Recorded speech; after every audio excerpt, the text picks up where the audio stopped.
Hi guys! ఈరోజు ఎలాంటి సాస్‌లు use చేయకుండా గోబీ ఫ్రైడ్ రైస్ ఎలా చేయాలో చూద్దాం.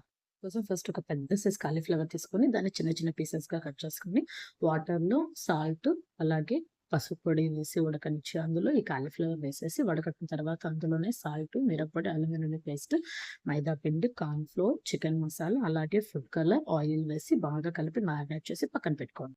తర్వాత స్టవ్ ఆన్ చేసి బాండిల్ పెట్టి డీప్ ఫ్రైకి తగ్గ ఆయిల్ పోసి ఆయిల్ వేడెక్కిన తర్వాత ఇందాక మ్యారినేట్ చేసుకున్న కాలీఫ్లవర్ అంతా వేసి బాగా ఫ్రై చేసి పక్కన తీసి పెట్టుకోండి. జస్ట్ ఆయిల్ అంతా వడవాలి. తర్వాత స్టవ్ ఆన్ చేసి బాండిల్ పెట్టి 4 స్పూన్స్ ఆయిల్ వేసి అది వేడెక్కిన తర్వాత తెల్లగడ్డ, ఎర్రగడ్డ, పచ్చిమిర్చి, కరివేపాకు, అల్లం వెల్లుల్లి పేస్ట్, టమోటా వేసి బాగా వేగిన తర్వాత ఒక గ్లాస్ ఉడకపెట్టుకున్న అన్నము, అందులోనే సాల్ట్, మిరియాల పొడి, ఇందాక ఫ్రై చేసుకున్న గోబీ వేసి ఫైనల్‌గా కొత్తిమీరతో గార్నిష్ చేసానంటే అంతే అండి. ఎలాంటి సాసెస్ యూజ్ చేయకుండా healthy and tasty gobi fried rice ready. Video గాని మీకు నచ్చినట్లయితే లైక్ చేయండి. అలాగే ఈ రెసిపీ ఎలా ఉందో కామెంట్